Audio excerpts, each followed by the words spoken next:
Hai semua, selamat datang di channel Baca Saham. Pada video ini, kita akan membahas satu topik dengan judul berikut ini. Tapi seperti biasa, semua pembahasan bukan rekomendasi dan hanya informasi. Ingat, kerugian kamu tanggung sendiri ya.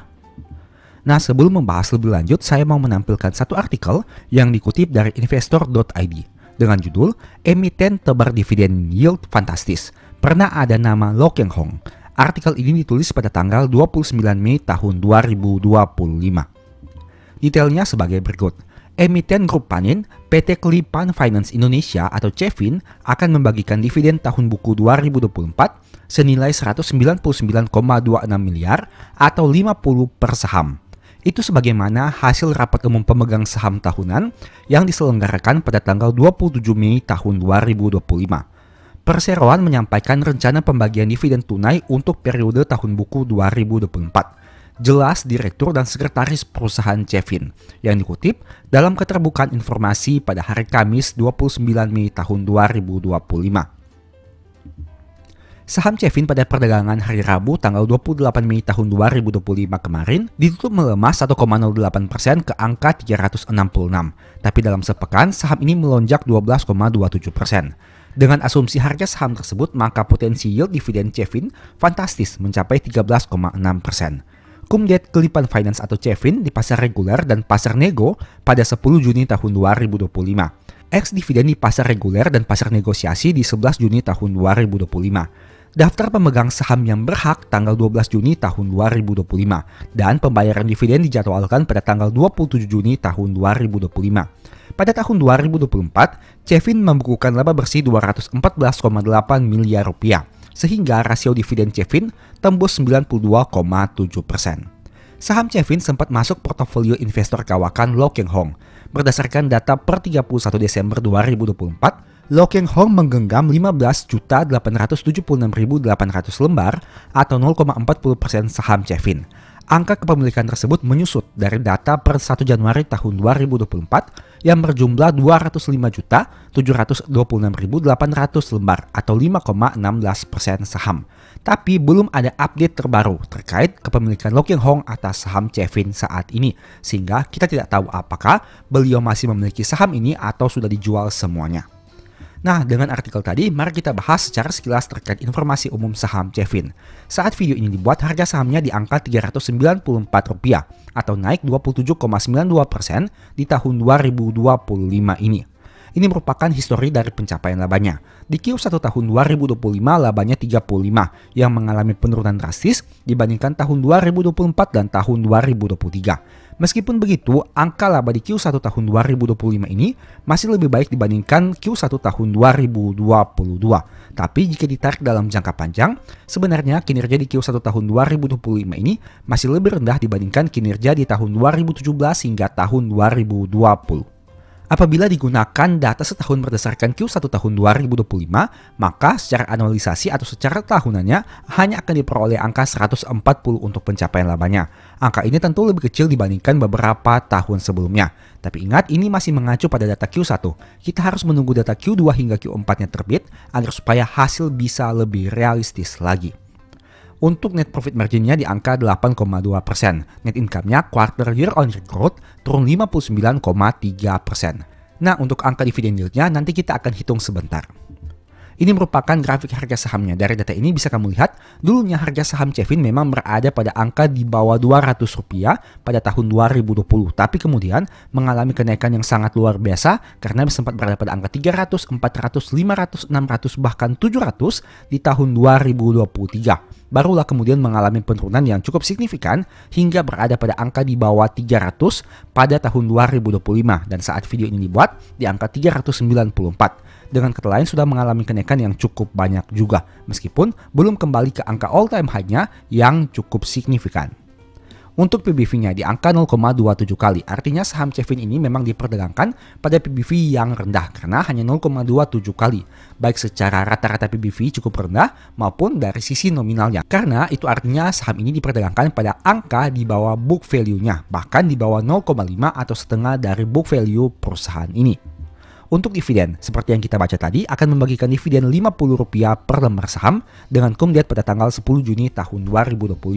Itu artinya apabila angka Rp50 ini kita bagi dengan harga sahamnya di angka 394, akan mendapatkan dividen sekitar 12% sekian, dan angka ini bisa dikatakan cukup menarik untuk saham sekelas Cevin ini. Meskipun ingat, saham ini ternyata sempat absen bagi dividen di tahun 2024. Memang di tahun 2023 mereka membagikan dividen dengan angka yang jumbo, yaitu Rp100 per lembar saham. Tapi memang dari dulu saham ini tidak konsisten membagi dividen setiap tahun. Sebelumnya saham ini membagikan dividen pada tahun 2013, 12, 11, 10, dan tahun 2009. Setidaknya dari data di aplikasi Stockbit ini. Barulah di tahun 2023 mereka bagikan dividen lagi dengan angka yang sangat jumbo, dan kemudian absen di tahun 2024 dan bagi lagi di tahun 2025. Untuk angka dividen per share di tahun 2025 berkurang setengah dibandingkan dividen per share di tahun 2023. Jadi sekarang kamu sudah tahu kan kenapa harga sahamnya di tahun 2023 bisa naik signifikan dari 300 ke angka 700. Alasannya sederhana, karena ada pembagian dividen dengan nominal Rp100 per lembar saham, yang mana angka ini bisa dikatakan sangat jumbo. Apalagi jika kita bagi Rp100 di tahun 2023 dengan harga sahamnya yang berada pada angka Rp300, yang mana persentase dividen yieldnya sangat signifikan besarnya. Hal itulah yang menyebabkan harga sahamnya mengalami kenaikan. Tapi ingat, hal itu tidak berlangsung lama karena akan ada masanya juga harga yang terlanjur naik secara signifikan akan turun dengan signifikan. Dan itu terbukti, harga sahamnya kembali lagi ke angka Rp300. Barulah saat video ini dibuat di angka 394. Dengan kondisi di masa lalu yang bisa kamu pelajari di tahun 2023, angka dividen yield yang tinggi tidak menjamin harga sahamnya akan terus naik, sehingga kamu juga harus mempertimbangkan apa risiko yang harus siap kamu hadapi jika ternyata kemudian saat ex-date atau setelah beberapa bulan setelahnya harga sahamnya malah mengalami penurunan lagi. Kamu harus mempertimbangkan potensi profit dan risiko yang siap kamu hadapi, karena ingat, untung rugi kamu yang tanggung sendiri. Semoga video ini bisa memberikan manfaat kepada kamu, dan sebagai informasi, sebelumnya saya sudah sempat buat satu video yang mungkin juga bisa berguna. Nonton hingga selesai agar memperoleh pemahaman yang utuh. Apakah kamu pernah berpikir, saat harga saham mengalami penurunan yang drastis, kita cenderung takut dan akhirnya kita menyesal saat harganya kembali naik? Di sisi yang lain, apabila harga sahamnya naik, kita cenderung serakah dan menyesal kenapa tidak membeli saat harganya turun, alhasil kita tidak memperoleh profit yang maksimal. Nah, dua skenario ini, yaitu harga naik dan turun, merupakan psikologi saham, di mana sebagai investor kita seakan-akan dipermainkan psikologi kita, perasaan kita, mental kita, pikiran kita oleh naik turunnya harga saham. Entah itu harga saham naik, entah itu harga saham turun. Selalu saja seperti itu dan terus berulang dari waktu ke waktu, dari tahun ke tahun. Yang membedakannya biasanya hanya sentimen saja, entah itu sentimen terkait kinerja keuangan, sentimen terkait makroekonomi, sentimen terkait politik, sentimen terkait global, dan lain sebagainya. Pada intinya, harga saham naik, psikologi kita terganggu, harga saham turun, psikologi kita juga terganggu. Nah, pada video kali ini saya mau membahas beberapa topik yang berkaitan dengan dua hal ini, yaitu pada saat harga naik dan harga turun. Tujuannya, semoga saja video ini bisa membantu kamu agar supaya memiliki psikologi yang lebih dewasa. Bisa berpikir dengan logis dan memiliki psikologi yang lebih tenang menghadapi harga saham, entah itu naik ataupun turun. Kita langsung masuk saja ke dalam pembahasan. Poin pertama, saat harga saham naik. Belum beli saham di harga rendah, ternyata sudah keburu naik. Gagal dapat profit besar. Kamu mungkin sering berpikir hal ini apabila harga saham mengalami kenaikan yang drastis. Contohnya saja seperti 2 hari terakhir ini. Untuk saham-saham Big Bank seperti BRI, Mandiri maupun BNI yang belum lama ini membagikan dividen. Mungkin saja uang dividennya belum kamu belikan saham karena berharap harganya turun lebih dalam lagi. Tapi alhasil bukannya tambah turun, melainkan harganya mengalami kenaikan yang sangat signifikan. Nah, kondisi itu membuat uang kamu masih tersisa dan kamu belum bisa membeli saham karena harganya sudah keburu naik. Di sisi yang lain, kamu juga gagal dapat profit yang lebih besar karena harganya sudah keburu naik dan kamu belum membeli sahamnya. Tapi di sisi yang lain, apabila harga saham turun, akan ada statement seperti ini. Sudah beli saham di harga tinggi, ternyata turun drastis. Floating loss-nya besar. Ini tentu kebalikan dari saat harga saham mengalami kenaikan. Saat harga saham mengalami penurunan, kita akan menyesal karena sudah membeli di harga yang terlalu tinggi. Alhasil saat harganya turun drastis, kita mengalami floating loss. Apalagi jika penurunan itu terjadi beberapa hari berturut-turut. Tentu saja psikologi kita akan jadi lebih terganggu. Kita masuk kepada poin kedua. Sudah beli saham tapi hanya sedikit, mau tambah lagi, takut turun lagi. Nah, saat harga saham naik misalkan dari angka yang awalnya 3.000 ke 3.500, mungkin di harga 3.500 kita tahu bahwa valuasinya masih menarik dan bahwa hal itu bisa saja harga sahamnya naik lebih tinggi lagi. Tapi kita sudah terlanjur takut karena harga sahamnya sudah keburu naik dari 3.000 ke 3.500. Alhasil kita takut untuk melakukan pembelian karena takut harganya turun lagi ke angka 3.000 bahkan lebih rendah daripada itu. Di sisi yang lain, apabila harga sahamnya turun, kita masih punya sisa dana untuk average down, tapi kita malah ragu, takut harga turun lebih dalam lagi. Misalkan harga saham di angka 3.000, turun ke angka 2.500. Saat di harga 2.500, kita tahu itu sudah harga yang menarik, tapi kita masih takut karena bisa saja harganya turun ke angka 2.000, 1.500, dan seterusnya. Kita masuk kepada poin ketiga. Untuk harga naik menyesal karena gagal dapat profit besar. Seperti yang saya katakan tadi, kita masih menunda-nunda untuk melakukan pembelian saat harganya di bawah. Alhasil saat harganya naik, kita malah menyesal. Penyesalan selalu datang ke belakang dan itu terjadi pada saat harga mengalami kenaikan, kita punya dananya tapi kita masih menunda-nunda untuk melakukan pembelian. Alasannya sederhana, karena kita menunggu harga turun lebih rendah lagi. Di sisi sebaliknya, saat harga saham mengalami penurunan, harga turun takut karena bisa saja turun lebih dalam. Nah, ini merupakan kebalikan dari harga naik, di mana saat harga mengalami penurunan, kita malah takut karena bisa saja harga turun lebih dalam lagi dan kita akhirnya sudah kehabisan dana. Di sisi yang lain, kita juga takut karena bisa saja kita membelinya dan ternyata harga turun lagi, alhasil kita membeli di harga yang lebih tinggi. Poin keempat. Untuk harga naik, psikologi serakah dimainkan saat harga saham naik signifikan, apalagi dalam jangka pendek. Coba kamu perhatikan, apabila harga saham mengalami kenaikan secara berturut-turut dalam beberapa hari, kamu mungkin akan berpikir bahwa, sayang saya tidak membeli di harga rendah. Alhasil, harga sahamnya terus mengalami kenaikan, padahal sebenarnya kamu sudah ancang-ancang mau melakukan pembelian. Hanya saja kamu masih ragu. Alhasil, harga sahamnya mengalami kenaikan dan kamu gagal profit. Di sisi yang lain, saat harga saham turun, psikologi takut dimainkan saat harga saham turun drastis, apalagi berturut-turut.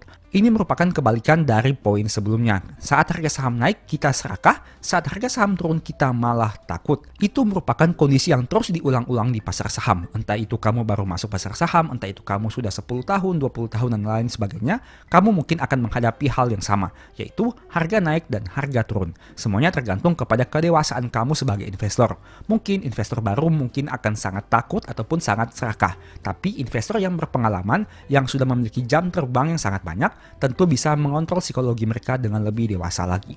Poin kelima, untuk harga naik. Ingat, harga yang naik akan ada saatnya turun lagi. Jadi, tidak perlu menyesal dan serakah. Ini merupakan suatu pengingat bagi kamu agar supaya jangan terlalu serakah saat melihat harga saham terus mengalami kenaikan dari hari ke hari.